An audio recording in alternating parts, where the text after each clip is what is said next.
Então, essa questão também está inserida no contexto da Revolução Inglesa do século XVII.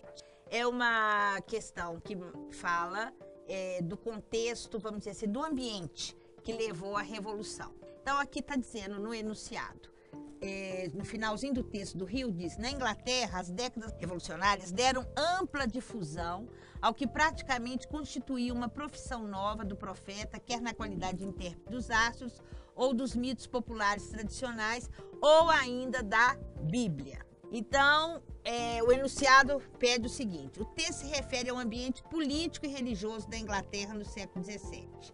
Ambiente político e religioso. Nós já falamos dele na questão anterior. A esse respeito é correto afirmar. Então, veja bem, o ambiente político é a monarquia ainda absoluta.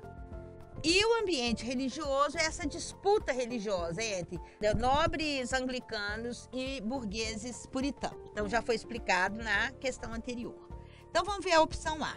A insatisfação popular na Inglaterra era decorrente da perspectiva protestante de manter os sacerdotes como intermediários entre Deus e os homens. A insatisfação popular, essa insatisfação não era popular e nem há essa perspectiva dos protestantes de manter os sacerdotes como intermediários. Na verdade, essa insatisfação é uma insatisfação visível na burguesia puritana. Por quê? Porque a burguesia quer o poder político para colocar em prática o seu projeto econômico, que é o de industrializar o país. Isso é que tem que ser bastante enfatizado.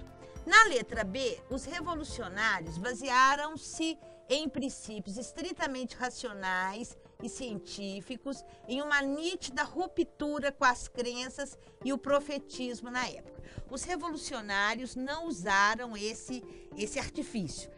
Na verdade, a Revolução Inglesa, os revolucionários ingleses são burgueses que, como eu já disse na opção A, querem um papel político, querem participar do processo político, primeiro, porque são ricos, são empresários, são donos de manufaturas de tecidos na Inglaterra desde o século XVI, adquiriram um status econômico bem elevado e agora buscam o status político. Na letra C, apesar de todas as disputas religiosas dos séculos XVI e XVII, os monarcas ingleses mantiveram-se neutros, o que permitiu a preservação da monarquia. Veja bem, monarcas ingleses neutros. Desde a instalação do anglicanismo na Inglaterra, que estabelecido pelos governos, a obrigação de se seguir na Inglaterra essa religião. Um exemplo que não há essa neutralidade é a rainha Elizabeth I, da dinastia Tudor, filha do Henrique VIII, que foi o reformador, que obrigou e perseguiu severamente, até com uma certa crueldade, aqueles que não seguiam o anglicanismo. Esse fato leva muitos não anglicanos na Inglaterra a fugirem para as 13 colônias da América, dando origem ao atual Estados Unidos da América. Então, isso aqui também, essa opção também está errada. Para os revolucionários ingleses, Deus considerava apenas os parlamentares como pessoas aptas a transmitir a doutrina e indicar os caminhos da salvação. Isso, os parlamentares ingleses são os burgueses ricos que querem o poder, são puritanos, seguem aquelas doutrinas, mas não tem isso como nenhum fanatismo. Na verdade, o propósito é outro.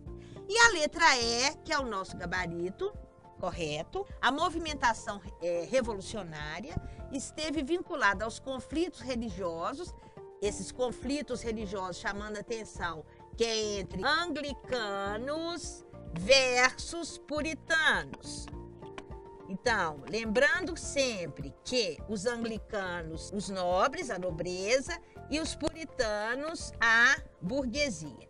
Então, o conflito, além de ser político, é também religioso, correto?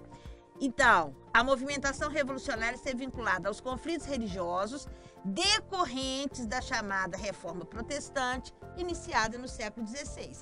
Corretíssimo, porque apesar do rei implantar a religião anglicana, a burguesia, ela se nega, a maior parte da burguesia inglesa, ela se negou a seguir esse caminho religioso e adotou o calvinismo ou o puritanismo, como é conhecida a religião na Inglaterra, como a sua opção religiosa. Então, enfatizando, letra E, gabarito correto.